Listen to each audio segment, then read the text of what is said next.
makanya punya sifat taqwa. Taqwa itu pertama khauful jalil, takut kepada Allah. Wal amal fit tanzil, artinya wa amal fit tanzil itu mengamalkan apa yang ada di dalam Al-Quran, itu taqwa. Wa amalun fit tanzil, itu taqwa. Khauful jalil, takut kepada Allah. Wal amal fit tanzil, mengamalkan apa yang ada di dalam Al-Quran. Al-Quran suruh begini, yaudah ikutin. Al-Quran suruh perintah, jangan pilih pemimpin orang-orang kafir, lagi ikutin Al-Quran. Nanti nggak ikutin Al-Quran, Al-Quran nanti bakal jorokin kita ke neraka. Man ja'alal Qur'ana amamahu gadahu ilal jannah. Siapa orang yang menjadikan Al-Quran sebagai pemimpin, diikutin aturan main Al-Quran, gadahu ilal jannah. Itu Quran sendiri nanti yang bakal ngiringin kita ke dalam surga. Wa man ja'alal Qur'ana khalfahu gadahu ilan nar. Siapa orang yang mengambil hukum tidak berdasarkan Al-Quran, maka Quran sendiri bakal ngiring kita ke dalam nerakanya Allah Subhanahu wa ta'ala. Al-amal fit tanzil. Kemudian wal isti'dad min yaumir rahil. Orang takwa itu mempersiapkan dengan hari kematian. Itu takwa tuh. Takut sama Allah, mengamalkan Al-Quran, mempersiapkan diri dengan datangnya kematian. Jangan kadang-kadang orang meninggal dunia nangis. Ya Allah, barusan tadi ada mau datang, udah siap. Lagi baca kitab, apa sempat nggak baca kitab? Tahu orang ngetok, Assalamualaikum Ustaz, mak saya lagi sakarat. Ya Allah, baru sakarat orang pada teriak. Padahal dia nggak tahu tuh bahwa diri dia nanti waktu lagi dihadapkan oleh Allah Ta'ala, dia bakal meninggal, bakal ditangisin juga. Mestinya yang ente pikirin bekal ente buat mati. Wajar kalau orang meninggal nangis. Kenapa? Karena kita yang biasanya berduaan jadi sendiri, yang tadinya tidur berdua jadi sendiri. Wajar kalau kita meninggal. Cuma amalan apa aja yang akan bisa menyebabkan Allah Subhanahu wa ta'ala tolong nanti pada hari kiamat. Makanya perbanyak amal. Apa aja? Salah satunya yang dianjurkan oleh Rasulullah, katanya, man arada ayyanjua min adzabil qabri fa alaihi ayyulazima arba'ata asya. Nih dia kalau ente pengen selamat daripada azab kubur. Nih, karena apa? Karena kan kita semua bakal masuk ke liang kubur. Ke liang kubur itu punya dua kemungkinan. Kalau dia baik, maka matinya juga baik. Kalau dia jahat, matinya juga jahat. Tapi setiap manusia pasti bakal digotok. Ketika digotok, masuk ke liang lahat, ke liang kubur. Nah, liang kubur ini adalah liang pemisah antara dunia dengan akhirat. Dan kuburan ini pertama yang bakal kita laluin. Kata Rasulullah, siapa orang yang ingin selamat daripada adab kubur, fa'alaihi ayyulazima arba'ata asya. Amalin yang 4. Apa yang pertama? Al-muhafadhatu ala salawatil khamsi. Jaga salat yang 5 waktu. Ente bisa gak jaga salat 5 waktu? Zuhur, asar, maghrib, isya, subuh. Dan kalau bisa diusahakan untuk berjamaah. Kenapa? Karena jamaah hukumnya sunnah muakkad. Nabi seumur hidupnya gak pernah ninggalin. Ummi Maktum aja itu, Ummi Maktum yang orangnya buta minta rukhsah keringanan. Rasulullah, aku ini buta, aku minta keringanan agar aku tidak berjamaah kepada kamu, wahai Rasulullah. Kenapa katanya? Karena satu, jaraknya jauh. Yang kedua, ada binatang buas. Dulu minta kebijaksanaan dari Rasulullah. Kata Rasulullah, kalau begitu silakan. Lah belum sampai keluar pintu dipanggil lagi sama Rasulullah. Ummi Maktum, ta'al, Ummi Maktum sini, ada apa?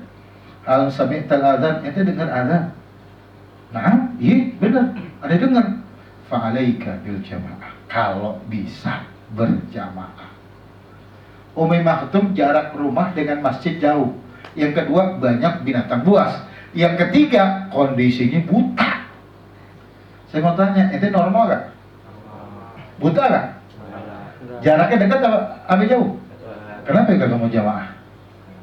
Lah ente. Subhanallah. Bahkan termasuk orang-orang yang munafik. Kita dengerin, termasuk orang-orang yang munafik, orang-orang yang suka meninggalkan sholat berjamaah. Syekh Abu Bakar bin Salim dalam kitab Miftahus Sharair, beliau mengatakan orang yang sering meninggalkan sholat berjamaah, tandai itu orang-orang munafik. Apalagi memang sering ninggalin jamaah, apalagi sering ninggalin sholat. Ya Allah, jaminan Rasul itu, man hafadha ala salawatil khamsi kanat lahu nuran wa najatan yaumil qiyamah. Siapa orang yang bisa jaga sholat yang 5 waktu, kalau nanti pada hari kiamat, sholat yang kita jaga bakal jadi cahaya. Wanajatan, itu sholat nanti bakal jadi penolong buat diri kita. Ya Allah, banyak ulama-ulama yang memang tidak pernah meninggalkan. Coba ente kalau pengen jalan-jalan, anda kasih tahu, ente coba lihat ke Cirebon, samping Magam Sunan Gunung Jati, sampingnya itu masjid. Berarti nggak pernah ninggalin jamaah. Pergi ke Tegal, Habib Muhammad bin Husain Al-Idrus, sampingnya masjid. Habib Ahmad bin Abdullah bin Talib Al-Attas Pekalongan, sampingnya masjid. Mana lagi? Kadilango, Sunan Kalijogo, depan rumahnya masjid. Sampai Muara Kudus, depannya masjid. Sunan Ampel, masjid. Sunan Derajat, masjid. Bahkan Sunan Giri, sampingnya masjid. Bahkan Syekh Maulana Malik Ibrahim Gresik, depannya masjid. Subhanallah. Berarti apa? Kalau ente pengen bahagia, jangan jauh-jauh dari masjid.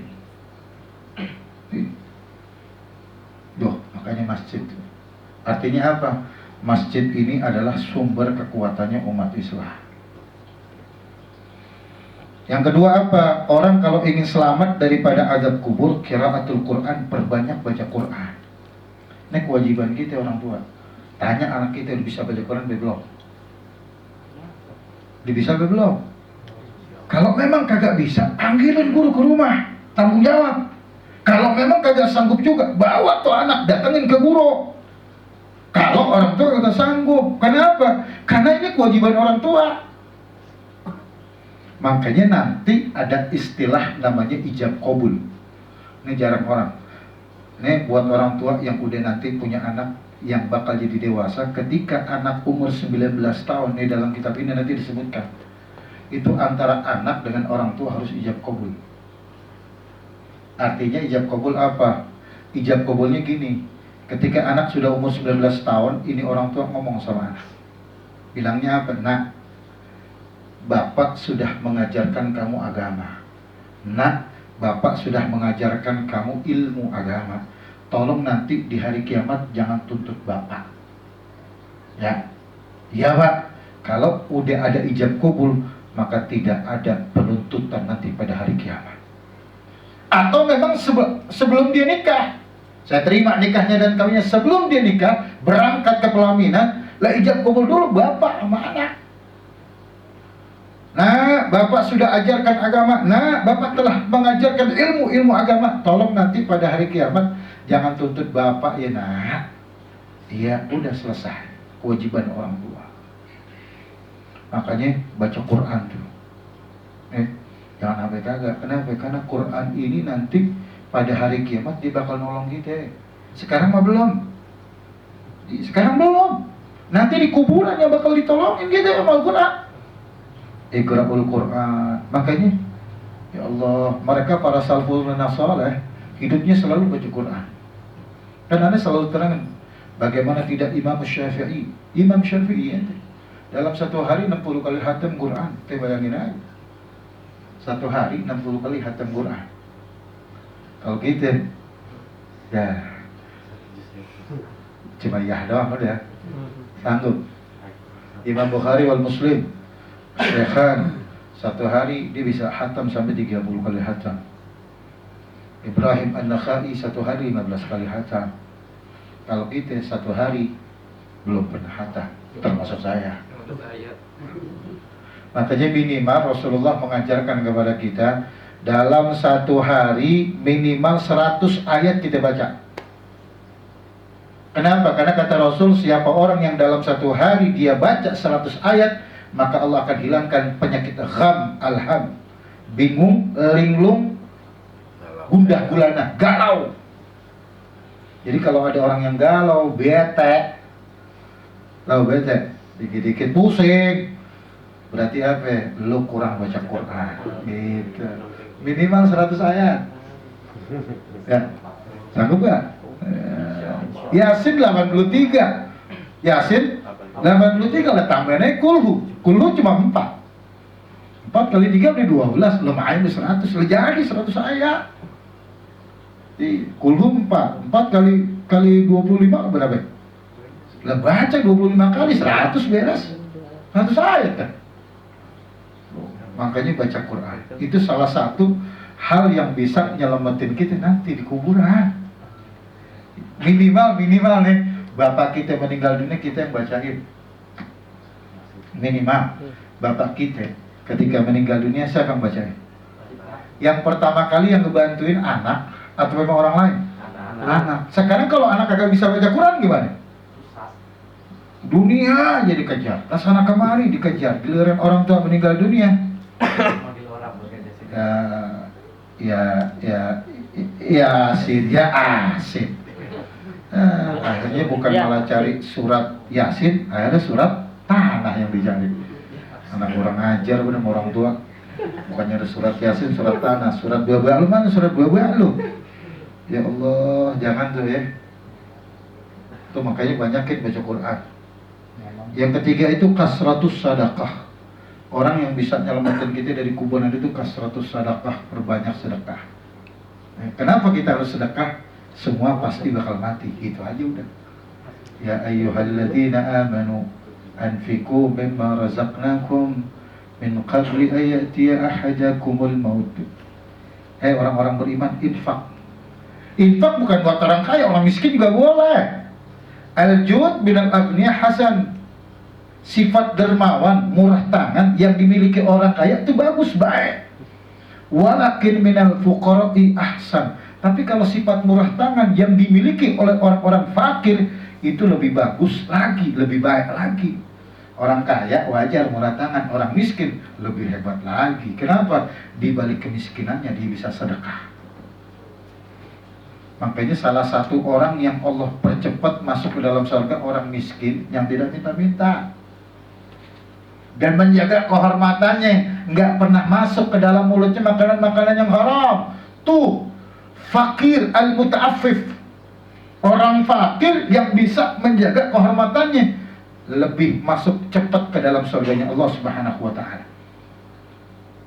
Makanya sedekah, jangan jadi pelit. Orang pelit, ya Allah, ba'idun minallah, ba'idun garibun finnar, jauh ya, dekat sama Allah, dekat sama neraka, jauh dari Allah Subhanahu wa ta'ala. Ya, sedekah. Dan yang terakhir, kasratut tasbih, perbanyak tasbih. Minimal tuh dalam satu hari ente baca istighfar 100 kali. Itu tasbih tuh banyakin. Sebab kita manusia banyak salah, banyak dosa. Kalau orang banyak salah, banyak dosa, ya tahu diri ngapa? Minta ampun Allah Ta'ala. Orang kenapa kok bimbang? Orang kenapa gundah gulana? Karena kurangnya zikir sama Allah Ta'ala. Banyak orang kesambut sama setan lagi bengong. Karena memang zikirnya kagak ada. Orang kalau banyak zikir sama Allah Ta'ala, setan aja takut. Belum sampai dekat, setan udah kabur. Kan kemarin udah diajarin tentang bab Bismillahirrahmanirrahim. Ketika orang membaca Bismillahirrahmanirrahim, yadubus syaitan kama yazubur rasas. Setan itu kabur ketika orang baca Bismillah. Tapi yang baca Bismillah yang kayak gimana? Baca Bismillah yang kayak gimana? Kalau baca Bismillah banyak makanan yang haram, setan makin demen. Kenapa? Murid lo kagak mustajab, murid ente kagak diterima doanya Allah Ta'ala. Kenapa? Masuknya makanan-makanan yang haram. Tapi kalau bismillahnya dengan ikhlas karena Allah, tidak ada sesuatu apapun yang masuk dari rongganya kecuali yang halal. Sekali dia bismillah, ya kagak bakalan dia mempan ditembak. jalan di atas air, kekuatannya kuat, yang mematikan adalah Allah. Kenapa? Dia punya keyakinan kepada Allah Subhanahu. Makanya iman itu. Makanya habis sholat tuh baca istighfar, jangan kabur. Tasbih itu. Jadi takwa tuh. Oke. Pertama, takwa itu adalah khaful jalil wal amal fit tanzil wal isti'da' bi yaumir rahim. Kalau menurut Al-Imam Al-Juraizi, takwa itu katanya ada 4 hurufnya. Ada ta, qaf, waw dengan ya. Ta, qaf, waw dan ya. Ada ta. Orang takwa itu artinya tawadhu. Orang yang memiliki jiwa takwa sifatnya tawadhu, nggak pernah sombong. Itu takwa. Makanya orang kalau bicara iman lah tawadhu. Kalau dia iman sombong, berarti lo kagak iman. Gitu aja udah. Kemudian apa? Wal qanaah. Qanaah itu merasa cukup dengan apa yang sudah Allah berikan.